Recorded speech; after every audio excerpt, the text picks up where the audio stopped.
Of every Cobra helicopter sent to Vietnam, more than 1 in 3 never made it home, lost to ground fire, system failures, or a single bullet in the wrong place.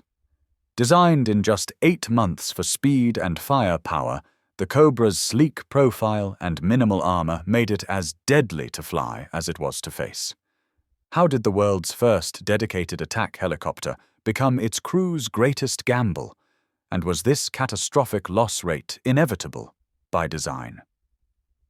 The answer starts with a race against time. Bell Helicopter launched its Model 209 project in January 1965 with a single goal: get a gunship into combat before the war swallowed more lives. The Army's Huey transports were taking fire in every major air assault, and there was no time for a drawn-out procurement process. Bell engineers raided their own parts bins, pulling transmissions, rotors, and engines straight from the AH-1 Huey. The prototype came together in just 8 months, a pace unheard of in military aviation, and the priority was speed. Every decision in that rush favored speed over survivability. The single Lycoming T-53 engine was already proven in the Huey, so it went in unchanged, even though it meant one hit could bring the whole aircraft down. The rotor system, transmission, and tail boom were all borrowed from the AH-1C, minimizing design delays but locking in vulnerabilities. Armor was kept to a minimum, just enough to stop small fragments, not rifle fire, because every pound counted against speed and range. Even the cockpit layout, with pilot and gunner sitting in tandem, followed the logic of agility and a narrow profile, not redundancy or protection. Bell's engineers knew the risks. Internal memos debated heavier armor and twin engines, but the Army's demand for immediate deployment always won.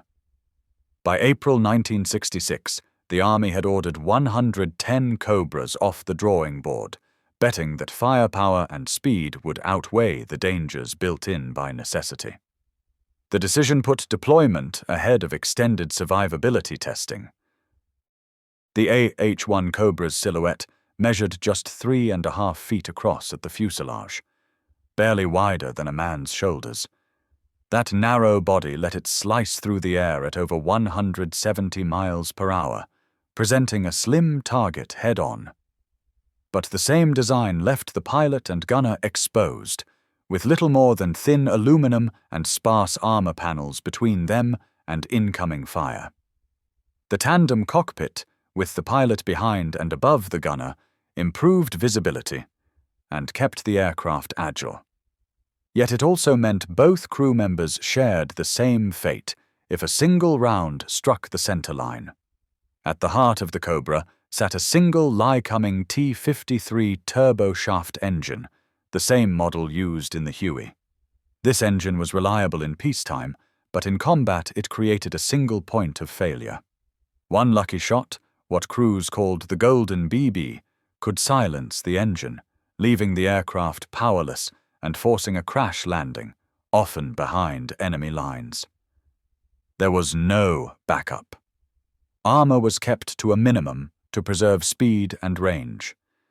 The designers added just enough plating to stop shrapnel, not direct hits from rifles or machine guns. Fuel lines and hydraulic systems ran the length of the fuselage, unprotected and vulnerable. The stub wings carried up to 76 2 and 3/4-inch rockets, giving the Cobra firepower rivaling a World War II fighter bomber. But the weight of that arsenal left little margin for extra protection.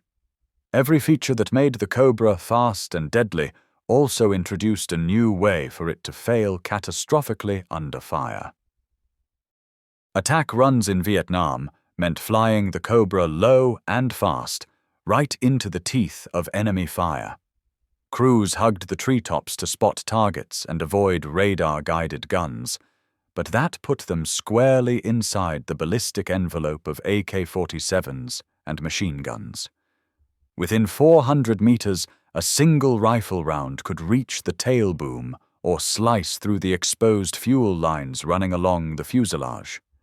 The tail rotor, spinning just feet above the ground, became an easy mark for ground gunners aiming at the noisy silhouette overhead. One hit there, and the Cobra would spin out, sometimes with only seconds for the crew to react. The engine sat just behind the cockpit, shielded by little more than thin aluminum. It only took one lucky shot to pierce the casing and bring the helicopter down. Pilots called it the Golden BB. A single round in the wrong place meant instant power loss and a forced landing, often in hostile territory. Fuel fires followed engine hits more often than not, as unprotected lines ruptured and ignited. In the chaos of a hot landing zone, there was no time for second chances. Every attack run was a gamble, the odds set by design choices made far from the battlefield. One bullet in the wrong place could bring down a $250,000 Cobra. The so-called Golden BB, a single rifle round, could sever a hydraulic line, puncture a fuel hose, or shatter a control linkage. The Cobra's hydraulic system was especially vulnerable. It relied on a single pressurized line running the length of the aircraft. If that line was hit, pilots lost control in seconds. There was no backup. Crash investigations found Cobras that spiraled into the jungle with only a small entry hole in the fuselage, proof that it did not take a barrage to end a mission, just one well-placed shot. Crews tried to fight back against these odds.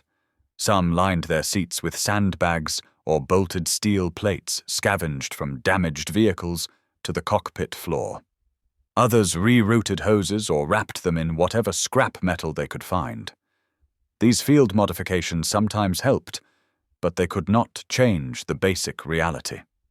The Cobra's vital systems were exposed. Every attack run carried the risk that a single unseen bullet would set off a chain reaction, hydraulic failure, loss of control, and a crash landing deep in enemy territory. The math was unforgiving, and the pilots knew it. Operation Lam Son 719 brought the Cobra's vulnerabilities into brutal focus. In just 6 weeks, 618 helicopters took hits from enemy fire. Of those, 107 were destroyed outright. The Cobras, tasked with leading attack runs and covering troop insertions, bore the brunt of the losses. 26 Cobras were lost in action during the operation, reduced to burning wreckage or left behind in Laos. Another 158 were damaged badly enough to require major repairs. For every Cobra that made it back to base, another limped home riddled with holes, its crew shaken but alive. These numbers were not outliers. They reflected a pattern across the war. The Army's own after-action reports tallied hundreds of Cobras written off as combat losses. The odds were plain. Each mission carried a real chance of not coming back. The scale of attrition was relentless, measured in destroyed airframes and shattered crews, not just statistics on a chart. Every flight over the border meant gambling with the arithmetic of survival.